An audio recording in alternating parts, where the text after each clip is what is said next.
지난 주일에 우리는 깨어있는 교회라는 제목과 주제를 가지고 말씀을 나눴습니다. 깨어 있어야 한다는 말은 특별한 이야기가 아닙니다.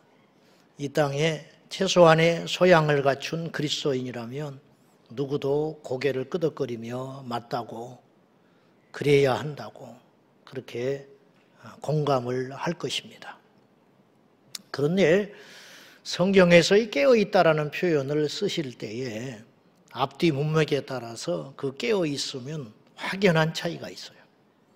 크게 종류를 나눠보면 세 가지로 나눌 수 있는데, 깨어있다 해서 그 깨어있다라는 의미가 결코 간단하고 한 가지 뜻이 아니라는 뜻이에요. 첫째 의미로 볼 때는 적과 싸울 때 깨어있어야 한다라는 의미를 씁니다. 근데 적이 누구냐? 우리 진짜 적을 알아야 돼요. 왜 귀에 닳도록 우리가 듣고 말하고 그러는데 이게 잘 안 돼가지고 자꾸만 속아요. 무기가 좋아도 필요가 없어요. 군사가 많아도 필요가 없고 전략이 탁월해도 제일 먼저 중요한 건 진짜 적이 누구냐는 거예요. 아군끼리 싸우면 이길수록 지는 거예요. 이길수록 피해가 클 것 아닙니까? 그러니 적군과 아군을 식별하는 것이 전쟁의 가장 기본 중에 기본인데, 성경은 우리의 적이 누군지를 분명히 가르치고 있어요. 자, 베드로전서 5장 8절과 9절입니다. 시작. 근신하라, 깨어라. 너희 대적 마귀가 우는 사자같이 두루다니며 삼킬 자를 찾나니 너희는 믿음을 굳건하게 하여 그를 대적하라. 이는 세상에 있는 너희 형제들도 동일한 고난을 당하는 줄 알미라. 어느 때 깨어 있으라고 하느냐? 너희 대적 마귀와 싸우기 위해서 깨어 있어야 한다. 안 깨어 있으면 어떤 일이 벌어지느냐? 못 이긴다, 이런 뜻이에요. 마귀한테 져버리면 어떤 일이 벌어지느냐? 단순히 아프고 망신당하고 힘든 것 정도가 아니에요. 마귀에게 진다는 건 곧 뭘 말하느냐면 마귀의 종이 된다는 거예요. 그러지 않겠습니까? 마귀의 종이 되면 갈 곳은 지옥밖에 없는 거지. 하나님의 종이요, 하나님의 백성이요, 하나님의 자녀된 자가 천국을 갈 것이고, 마귀의 종이요, 마귀의 하수인인 자들은 지옥에 갈 건 당연하지요. 마귀는요, 잃을 게 없는 존재예요. 우리는 지킬 게 많아요. 지킬 게 많아. 아무리 없어도 하다못해 자기 자존심이라도 지킬 게 있다고.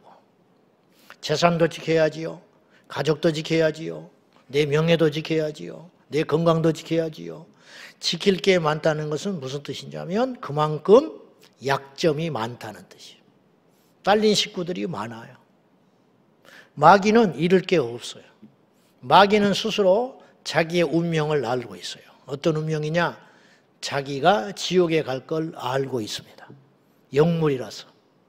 우리는 육체를 갖고 있기 때문에 잘 아는 사람도 있고 모르는 사람도 있어요.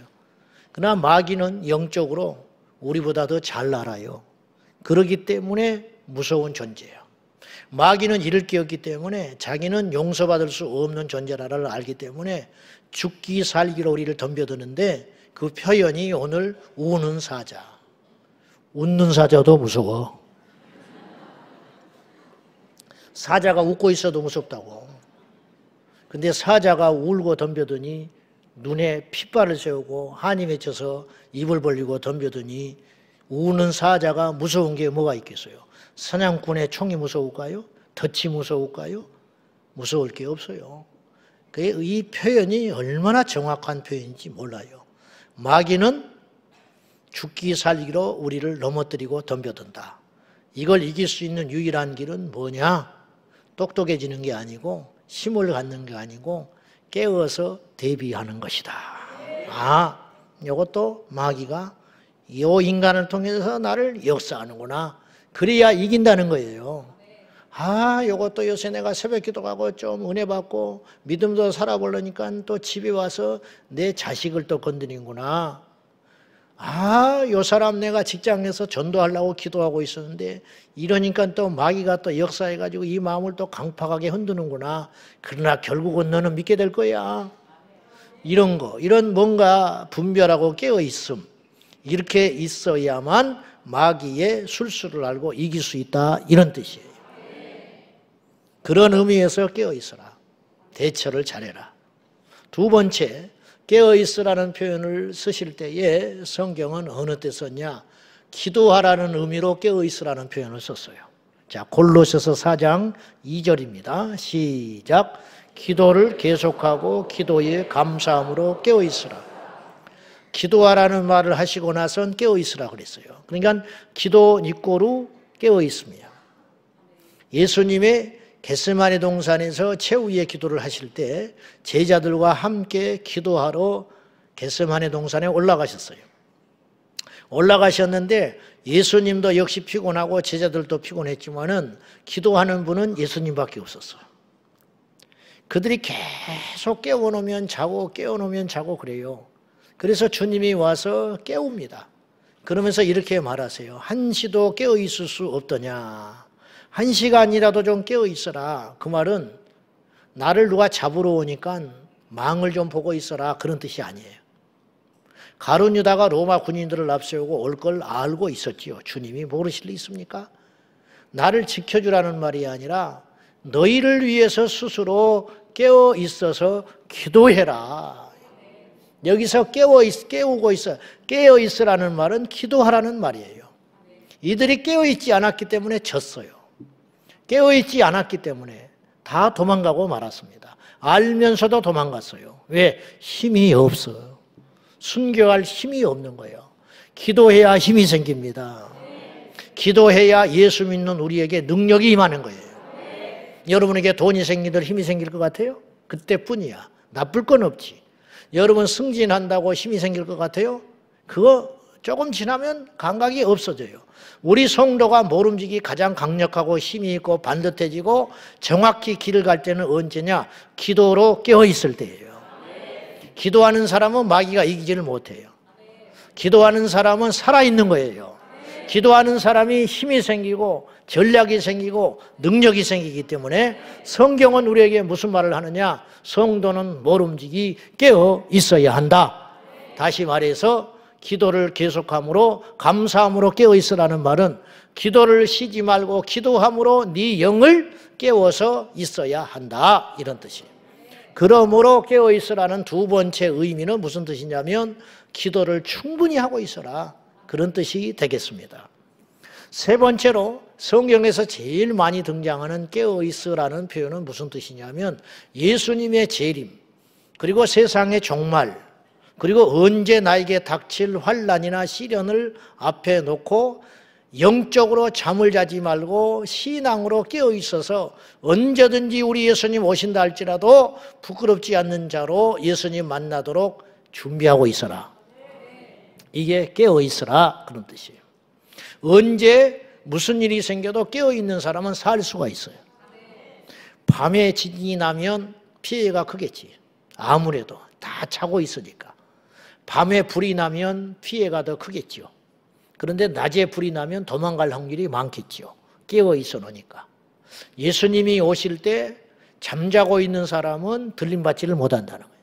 깨어 있어서 무장되고 준비된 사람은 들림받게 된다. 그런 의미에서 깨어 있으라, 그런 뜻이 되겠습니다. 왜 우리가 깨어 있어야 되느냐? 성경은 이야기해요. 너희가 그날과 그 시를 알지 못하기 때문에 항상 깨어 있어야 된다. 전방에 초소에 보초를 쓰는 군인이 전쟁이 언제 날 줄 안다면, 그런 신통력이 있다면 뭐하러 미리 나가서 추운데 더운데 보초를 쓰겠어요? 그 전쟁 나기 직전에 가서 지키고 있으면 되지. 근데 현실적으로 그렇지 않잖아요. 그러니까 오늘이라도 지금이라도 밤이라도 낮이라도 여름이라도 겨울이라도 적군이 밀려올 수 있으니까 제대로 된 군인이라면 한시도 잠을 안 자고 총뿌리를 겨누고 버티고 있는 거라는 거예요. 그리고 자기 순서가 되니까 다음 대기 보초자하고 바꿀 때 내가 보초 쓸 때까지는 전쟁이 안 일어난 것뿐이에요. 그러나 몰랐었어요. 그리고는 바꾸는 거죠. 여러분, 만약에 예수님이 언제 몇 날 몇 시 온다고 가르쳐 줬다면 이 세상은 지금 어떻게 됐을까?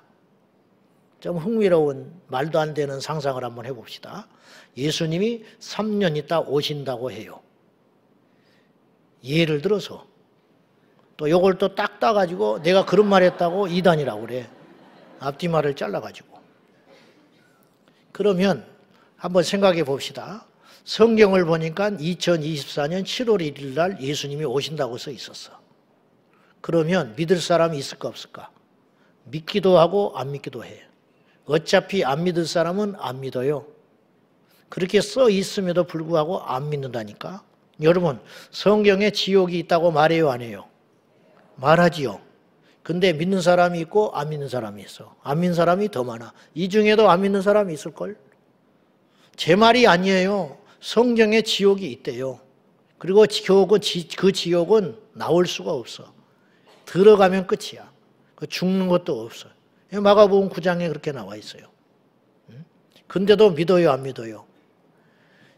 세상 사람은 말할 것도 없고, 그러면 몰라서 안 믿기도 하고 알고도 안 믿어요. 예수님 재림도 마찬가지라는 거예요.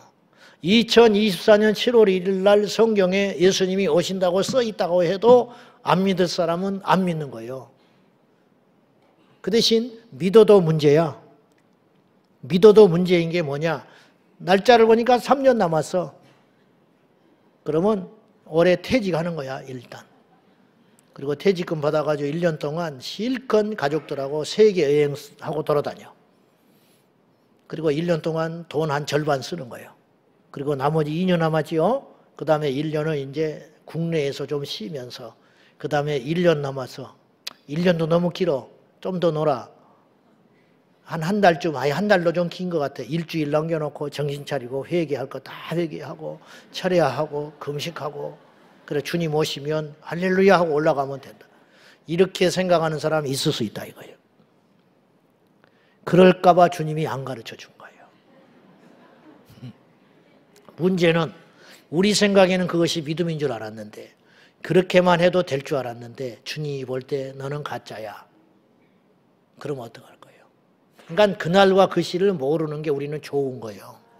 그날과 그 시를 모르니까 항상 긴장해야 되고, 항상 준비해야 하고, 항상 내 자신을 점검하는 기회가 된다, 이런 뜻이에요. 날짜를 가르쳐 주는 것이 우리에게 더 유익한 일이고, 한 사람이라도 더 건진받을 수 있었다면 가르쳐 주셨겠지. 우리에게 해로우니까 숨겨놓은 줄로 믿고, 그날과 그 시를 모르는 대신에 우리가 해야 할 일은 무엇이냐면 항상 우리 주님이 오신다는 믿음을 가지고 준비하고 있어야 한다, 이런 뜻이에요.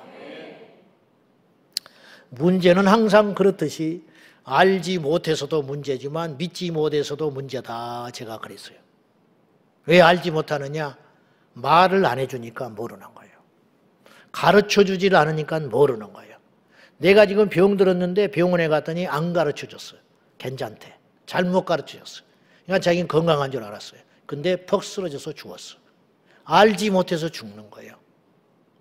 이 땅의 성도들과 세상이 교회에서 심판과 천국과 지옥과 예수님의 재림에 대해서 끊임없이 선포를 해줘야 세상에 물들었다가 온 성도를 또 주일날 와서 정신 차리고 두려운 마음을 가지고 회개하고 다시 마음을 다잡아서 세상을 가는데, 교회에 오는데 그 말을 안 해줘요.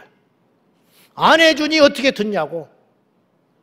안 해주니 어디서 예수님의 재림의 소리를 듣냐고요. 성경을 읽는 것하고 듣는 건 또 다른 차이가 있어요. 읽었는데 그걸 다시 한번 짚어주면 이것이 큰 위력이 되는 거거든요. 근데 읽기는 읽는데 말해주는 사람이 없어. 교회에서 가르쳐주는 사람이 없어. 그러니까 우리가 무감각해지게 된다는 거죠. 말을 해줘도 안 믿고 말을 해줘도 잠에서 안 깨는 사람이 있는데, 말을 안 해주면 어떻게 하겠냐는 거예요. 그냥 가는 거죠. 죽는 거예요. 우리 고등학교 학창 시절 때 영어 선생님이 야구에 미친 분이 계셨어요. 야구. 이분은 지금은 뭐 인터넷으로 찾아보기라도 하고 그러지만, 그분은 야구 선수 다 깨고 있는 분이에요. 자기가 응원하는 팀뿐만 아니라 다른 선수들 타율과 성적까지 다 끼고 있어. 영어 선생님이. 가지고 수업 시간에 야구 그러면 수업하다가 고3인데 책 덮어 그래, 우리한테. 좋지요, 우리는. 좋아. 그래가지고 세상에 고3 시험 한 달 앞두고 영어를 정리를 해야 할 우리들을 앉혀놓고 야구 이야기하다가 1시간 보내는 거예요. 얼마나 이분이 야구에 심취를 했냐면 그 옛날에 야구 선수들은 자기 연고지가 있어요. 자기 지역에 일단 스카우트에 대해서 가야 돼. 근데 아주 출중한 선수 하나가 그 당시에 실랑이를 하고 있었어. 그 구단하고. 거기를 간다 안 간다. 근데 여기를 꼭 가야 돼. 이 사람 입장에서는. 이 선생님 입장은. 그래서 그 집 앞에 가서 프랭카드 들고 시위했던 분이야. 당신 아들 빨리 그 팀에 넣으라고. 가지고 그 아버지하고 싸우고 왔다니까. 옥신각신. 안 넣는다고요. 그러니까 결국은 넣었어요. 근데 그 사람 때문에 넣은 건 아니겠지만은 그러니까 비싼 밥 먹고 그렇게 하셨어. 그러니까 얼마나 열정이 있었으면 그 사람이 간다고 뭐 연봉을 나눠주는 것도 아니고 이긴다고 뭐 보너스가 생기는 것도 아닌데 어쨌든 특이한 분이야. 그렇게 야구에 미친 분이었어. 그러니까 고3짜리를 앞혀놓고들 영어를 안 가르쳐주고 야구만 가르치는 거야. 야구 이야기하면 막 잠이 벌떡 깨죠, 우리는. 영어 그러면 자버리고. 꼭 지금 여러분 같은데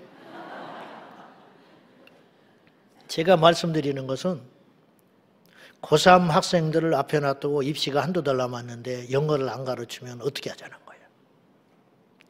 예수님이 지금 재림이 지난주보다 일주일이나 가까워졌거든요. 근데 재림을 이야기를 안 하면 어쩌자는 거예요. 초대교회 성도의 인사는 할렐루야가 아니고 마라나타였어요. 주 예수여 오시옵소서. 초대교회 성도들은 내일이면 주님 오실라나 오늘 예배 끝나면 오실라나 그런 긴박감을 가지고 예수를 믿었어요. 그러면 그때에 비해서 지금은 얼마나 더 가까워졌냐는 거죠. 근데 지금 우리가 더 나태해. 이건 뭔가 크게 잘못됐다는 거죠. 이렇듯 주님의 재림을 알면서도 왜 우리는 이렇게 준비를 하지 않는가? 심지어는 설교를 하는 사람도 잘 준비를 안 해. 그러니 듣는 사람은 오죽하겠어. 말하는 사람도 설교할 때뿐일 때가 있는데 듣는 사람은 세상에 나가면 또 쓰러지고 물들고 타협하고 세상에 허우적거리다가 또 아무 생각 없이 제가 여러분을 무시하자는 게 아니라 그만큼 저와 여러분이 처해 있는 이 상황이 녹록지 않다는 뜻이에요. 녹록지가 않아. 그러면 깨어있는다는 것이 이렇게 중요한 줄은 알겠는데 왜 그렇게 좀처럼 깨어나기가 힘드냐는 거예요. 그 이유가 오늘 본문에 있습니다. 이 34절 한번 보시죠. 다 같이 시작. 너희는 스스로 조심하라. 그렇지 않으면 방탕함과 술 취함과 생활의 염려로 마음이 둔하여지고 뜻밖의 그날이 덕과 같이 너희에게 임하리라. 첫째로 우리에게 경고하는 것은 스스로 조심해라. 누가 조심시켜주는 게 아니라는 거예요. 내 영혼은 내가 챙기는 거예요. 여러분 건강 누가 챙겨줘? 옆 사람이 약 먹으라고 보약 챙겨주고 안 먹으면 그만이에요.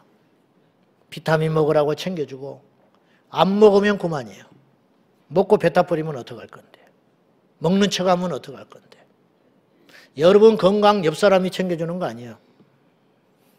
밖에서 피곤하고 일하고 저녁에 와서 밥 먹고 노곤하니 잠이 오지. 그 응접실에 앉아가지고 리모컨 돌리고 이렇게 있어요. 그러면 옆에서 난리겠죠. 응? 빨리 움직이라고 운동해라고. 그러면 알았어 하고 그럼 배만 이렇게 나와가지고 이제 누워가지고 나중에 검사 해보니까 고혈압에 당뇨에 고지혈에 과체중에 막 이렇게 있다. 그 옆에서 난리지 막 또 막. 근데 나중에 보니까 돌이킬 수 없는 상황이 됐다. 그럼 누구 원망할 건데? 응? 누구 원망해? 원망한들 무슨 필요가 있어?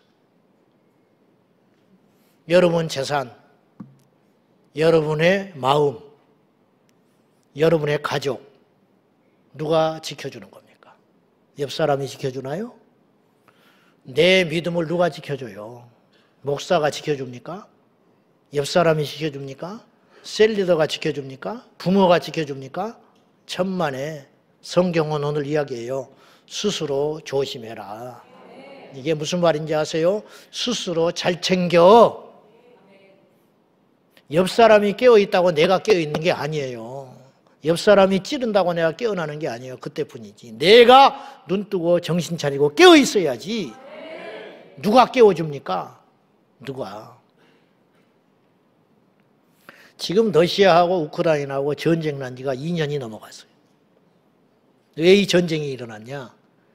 여러 가지 이유가 있겠지만 현실적으로 우크라이나가 무장 해제했기 때문이에요. 원래 우크라이나에는 엄청난 핵이 있었어요. 원래 우크라이나, 폴란드 이런 나라들이 소련, 구소련 위성국가였거든요. 경계만 있지 속국이었다 이런 뜻이에요. 그러니까 소련이 핵을 갖다가 그 나라에 많이 배치해놨어요. 전략적으로. 우리나라에도 핵이 있었어요. 근데 이제 이 전략 무기를 다 수거해 갔지요. 우리나라에도 미국 핵이 들어왔던 적이 있었다고. 근데 이제 다 가져갔어. 그렇듯이 우크라이나에도 핵이 있었단 말이에요. 어느 정도로 있었냐? 당시 1994년에 부다페스트 각서라고 하는 것을 체결해가지고 핵을 반환하기 전까지 우크라이나의 핵이 얼마나 많이 있었냐면 전략 핵탄두가 1240개가 있었어요. 이거면 세계를 멸망시킬 수 있어요. ICBM 많이 들어봤죠? 북한이 자꾸 뭐 시도하는 거 있잖아요. 미사일, 대륙간 탄도미사일. 이것이 176기나 있었어요. 전략 폭격기가 핵을 실어날 수 있는 폭격기가 44대, 전술 핵탄두는 2000개에 달했다는 거예요. 그러니까 그 당시 1994년 때까지 세계 3위 핵 무장국가였다는 거예요. 그래서 가만히 생각해 보니까 주변의 강국들, 미국, 러시아, 중국, 영국, 프랑스 이 5개국이 가만히 생각해 보니까 이거 성가셔. 우크라이나가 만약에 땀만 먹어버리면 큰일 날 거 아니에요. 큰일. 그걸로 협박을 하면 골치 아파.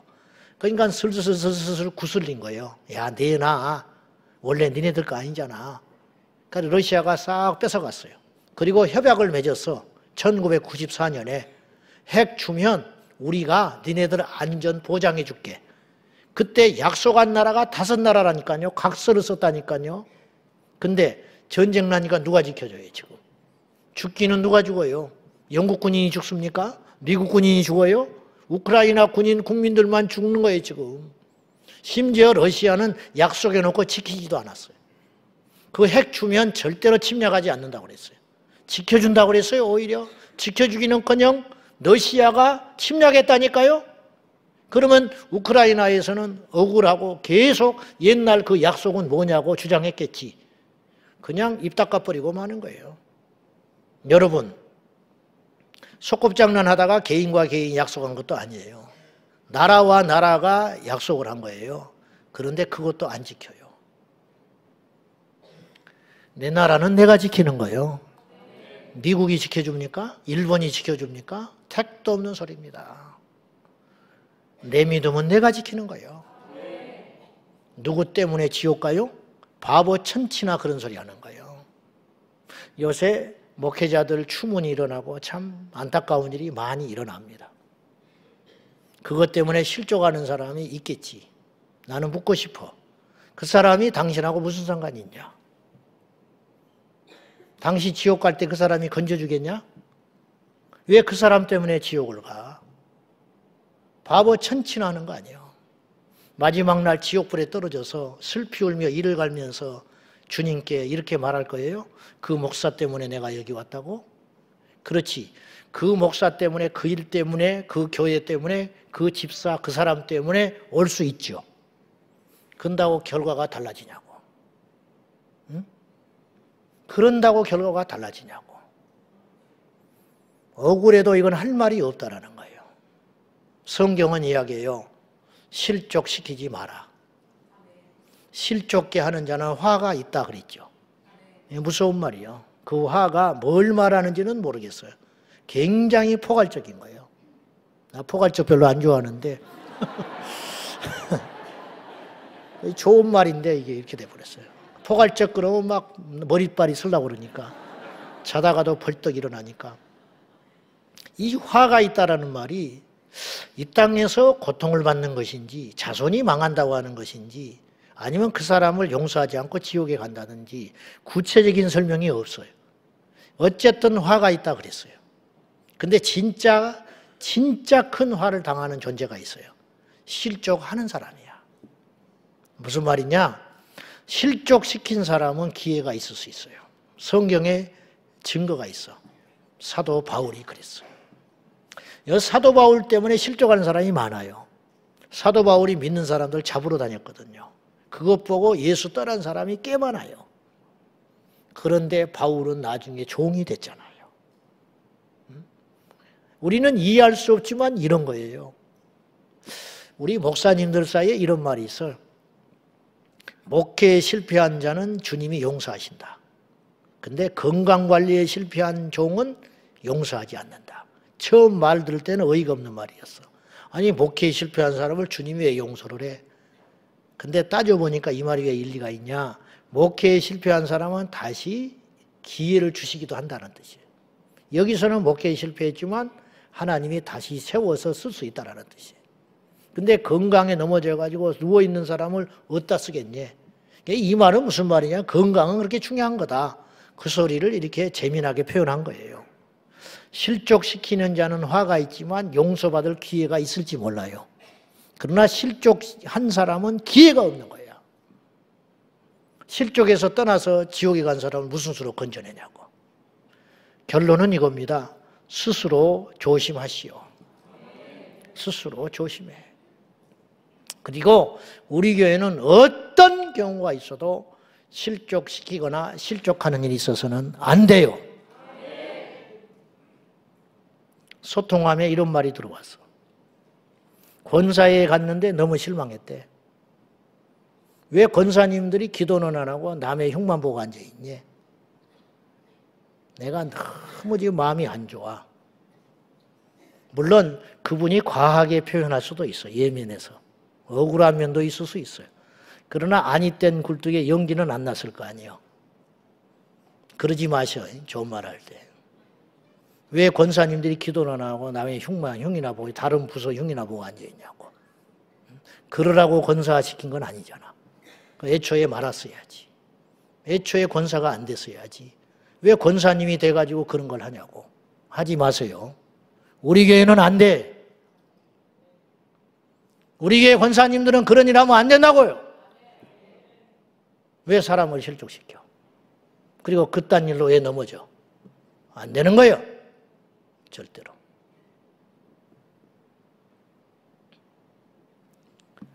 호주에서 우리 교회 다니겠다고 오셔가지고 충청도에서 다니는 분이 있어요. 그 권사님하고 무슨 통화를 하다가 이분이 이런 말을 했어요. 목사님, 나는 내 손주를 위해서 목숨을 줄 수 있어요. 이 땅의 모든 할머니는 그렇게 할 수 있어. 손주가 자식보다 더 이쁘대. 그래서 손주가 태어나면 안지나서나 손주 이야기.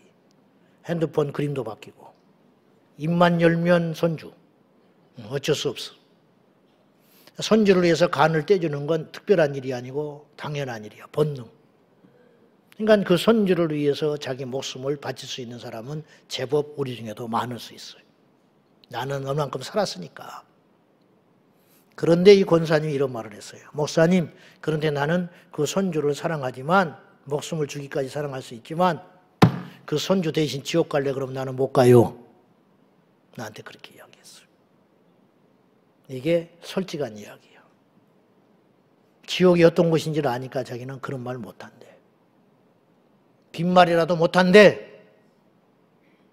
한 100년, 1000년 살다가 다시 기회가 주어진다고 하면 생각을 해볼 수 있대. 근데 그런 것이 아니잖아요. 나한테 반문을 했어. 그렇지요. 그래서 자기는 못 간대. 네 손주 대신 지옥 가줄래? 그러면 못 간대 자기는. 믿으니까. 무슨 말이냐? 내 영혼은 내가 책임지는 거예요. 스스로 조심하라. 스스로. 구원의 문제에 있어서는 배려나 양보가 있을 수 없어요. 대신 죽어줄 수도 대신 살아줄 수도 없는 거죠. 대신 지옥 갈 수도 없고 누구 때문에 덕분으로 천국 가는 것도 아니에요. 오직 주님과 나 사이에서 가는 거예요. 여러분 아프면 대신 아파줄 사람은 이 지구상에 한 명도 없어요. 울어줄 사람은 있어. 집 팔아서 병원비 대줄 사람은 있을지 몰라. 그러나 대신 아파줄 사람은 없는 거예요. 여러분 병원에 누워봐요. 교회에서 한두 번 가겠지. 셀 식구들 몇 번 찾아오겠지. 2년, 3년 지나도 올 것 같아요? 마지막은 사촌이 올 것 같아요? 자기 가족밖에 안 남아. 근데 가족도 김병에 효자 없다고 자식도 이제 안 나와. 명절 때 나오지. 자식도 안 와요. 결국 마지막은 누가 남냐? 부부와 부모만 남는 거예요.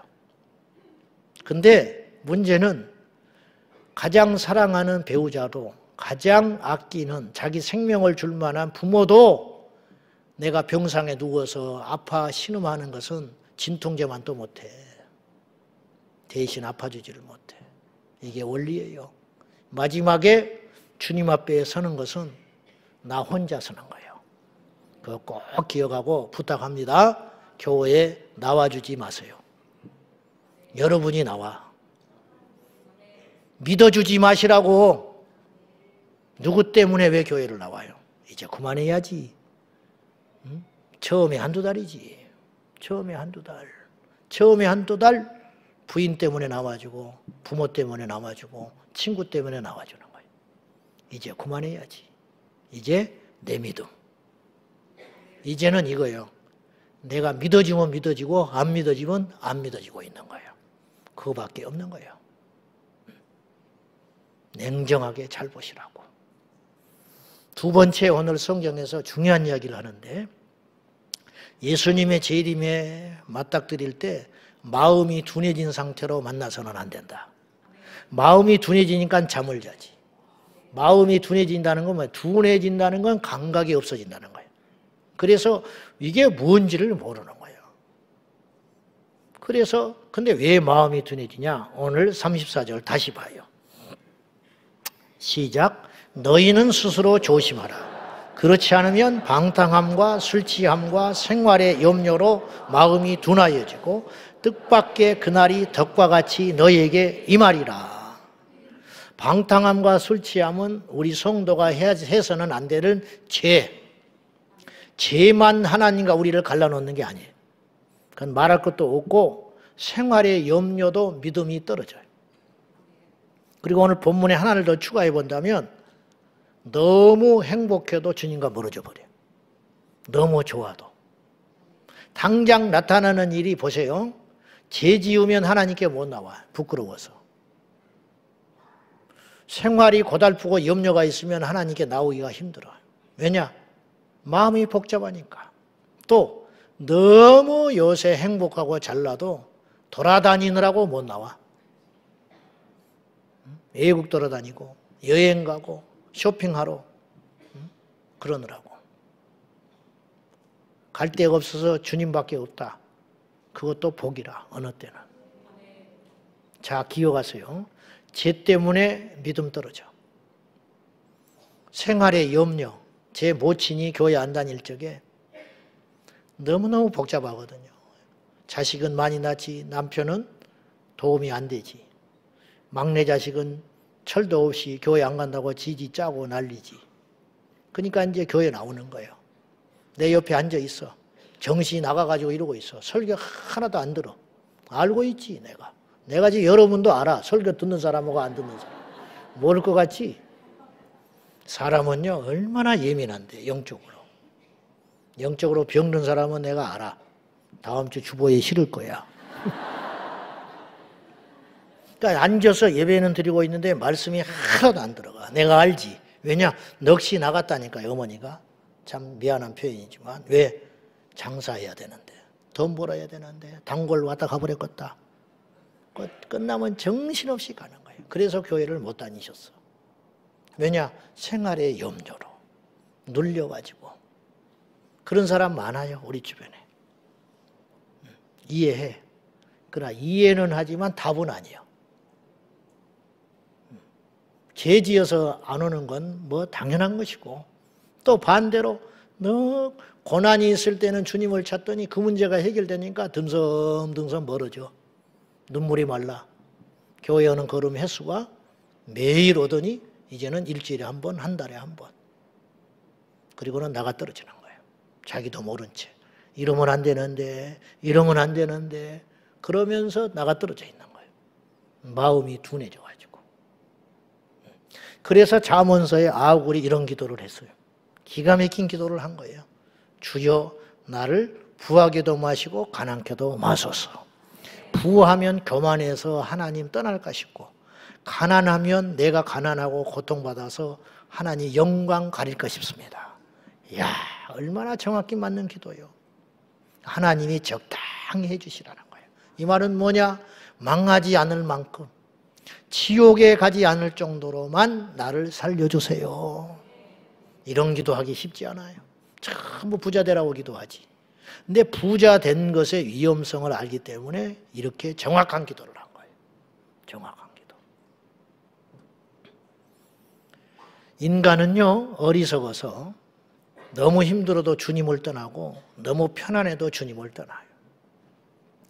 니체는 철저한 무신론 철학자인데 이 사람 때문에 지옥 간 사람이 한둘이 아니야. 신은 죽었다 하고 죽어버렸잖아요. 이 사람 할아버지가 목사야.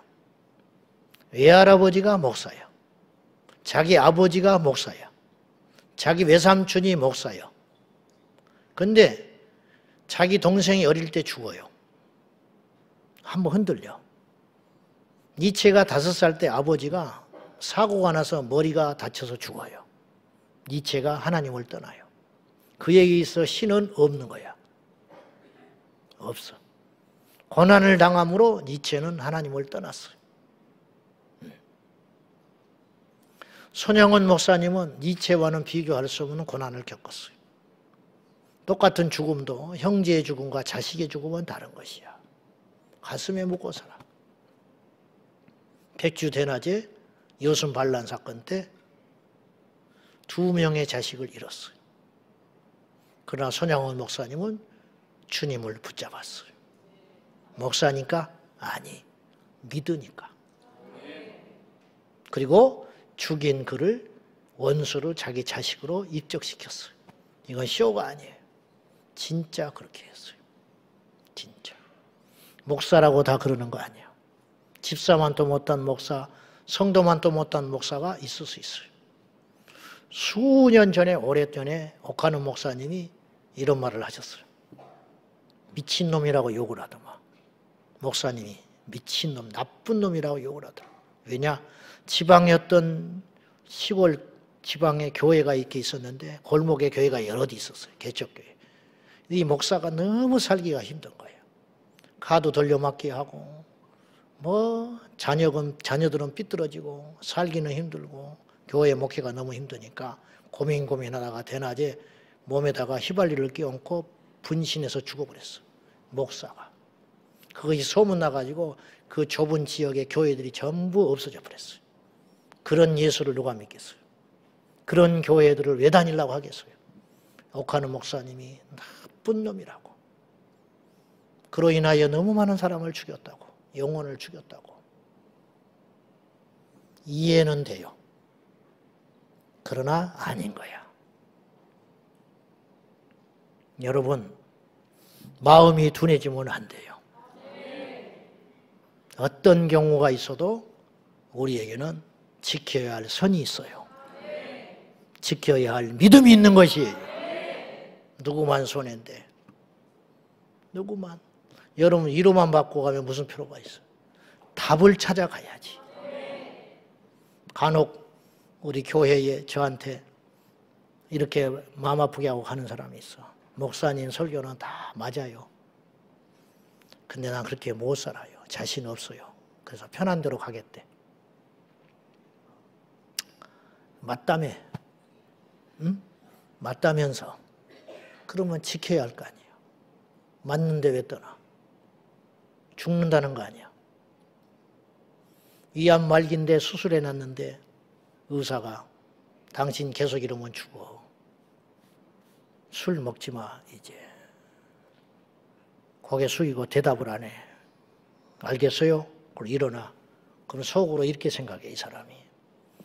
당신은 의사니까 등 따시고 배부르니까 내 형편을 몰라.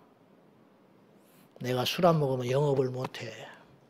영업을 안 하면 우리 집 굶어 죽어. 알아. 당신 다 맞는 소리야. 근데 나는 술은 못 끊어. 먹고 싶어서 먹는 게 아니라니까. 너도 살아봐. 그리고 돌아서서 할 수 없이 술 먹어. 근데 죽는 건 마찬가지야. 어느 때는요, 우리가 우리 삶과 맞지 않아도 말씀을 목숨 걸고 따라갈 때가 있는 것이요. 마음이 둔해지면 안 돼요. 이미 둔해지고 넘어졌고 믿음이 없는데 믿음 있는 걸로 속는 사람들이 제법 많아. 왜 그러냐? 교회를 다니고 있거든. 찬양대를 하고 있거든.